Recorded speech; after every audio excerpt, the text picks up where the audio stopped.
y'all? So we're talking about prenatal vitamins. Yeah, I definitely have my things to say on this topic, but you guys are doing a pretty good job of covering it. I'm just kind of sitting on the sidelines watching from afar. But maybe what I'll do is I will kind of serve as the poster boy for someone who was raised by uninvolved, sort of meh types of parents. One of my favorite lines from The Karate Kid is when Daniel LaRusso agrees to learn karate from Mr. Miyagi, and one of the very first things Mr. Miyagi says to him is, "Listen, Daniel-san, must pay attention. You karate do yes, or you karate do no. If you walk down the road, you walk down the left side, safe. You walk down the right side, safe. You walk down the middle, sooner or later, just like grape. Same with karate. You either karate do yes, or you karate do no. You karate do guess so, just like grape." Well, it's not just with karate that we say that. It's with everything. And you're either going to be a parent, and you're going to full on be a parent, or give your kid up for adoption. Or get your tubes tied, or get your balls fixed.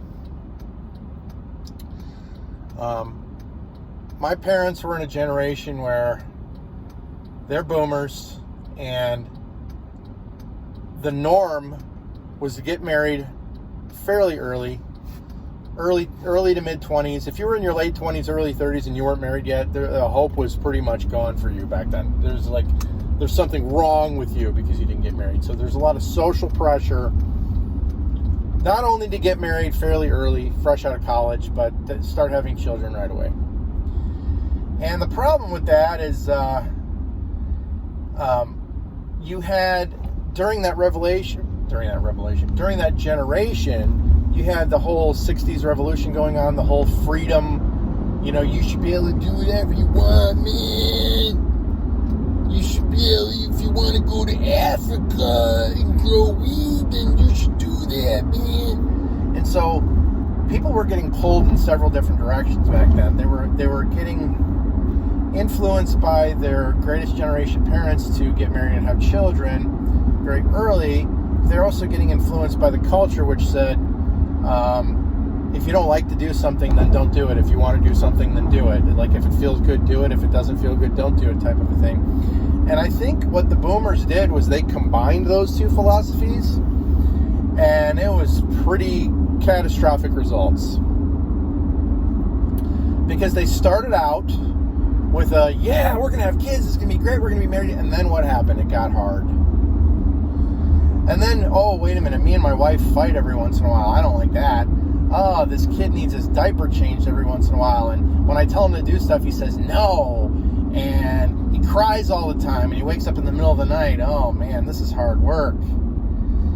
And when you talk about the greatest generation and generations before, they might have had the same rude awakening that it was hard work, but they still had a culture where it's like, well, you just stick in there and you just deal with it. The only way out is through. But the boomers were given this alternate solution where the only way out is out. Just get out. Just leave. Just do whatever you want to do. Or be physically present, but don't be present in any other way. Just sit there like a zombie, like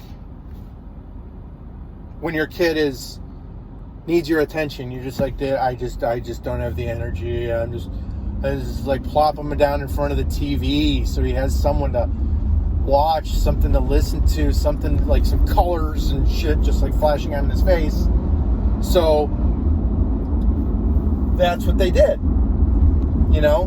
I was raised by Mr. Rogers and Captain Kangaroo, and I was raised by a babysitter, and I was raised by a stepdad, and I was raised by a mom who was too busy trying to work and all this other shit, like take care of the bills and everything, because my dad was gone. And some pretty awful things happened to me. I mean, I'm sorry, like, I don't want to sound like a victim here, and I'm not playing the victim role, because I'm not asking for anybody to feel sorry for me, and I'm not making excuses for my life.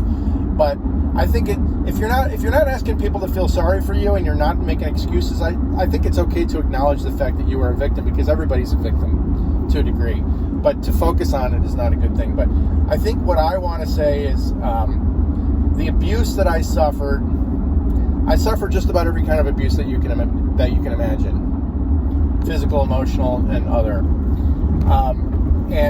But I'd say, like, the biggest abuse that I suffered was when I was around my father, which wasn't very often. He made me feel like I wasn't wanted. He made me feel like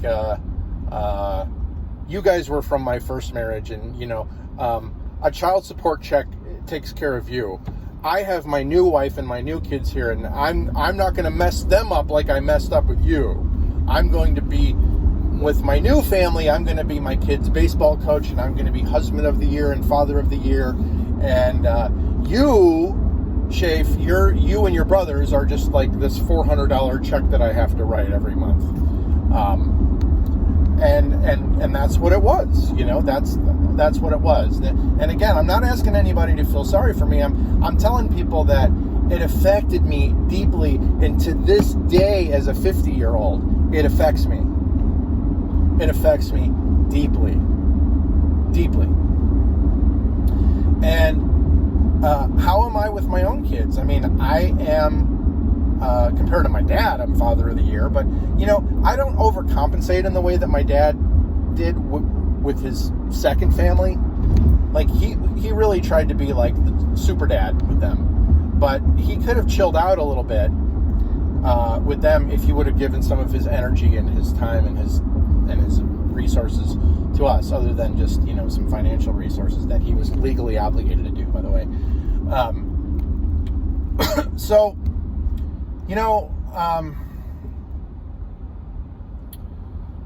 I was a very, very lonely, suicidal teenager.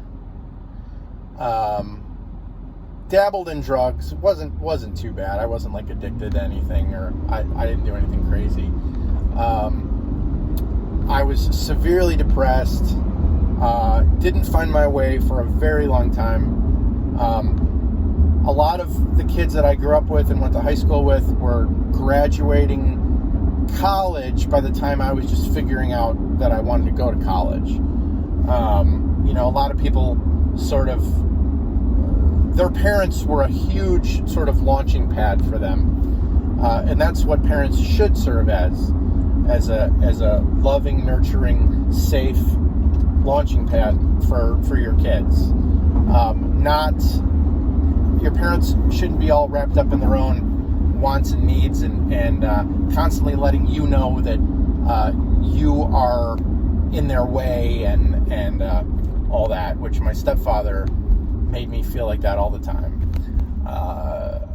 And so just I guess I'm just echoing what you guys are saying, which is if you're gonna have kids, it's like anything else. Do it all the way. Go all the way.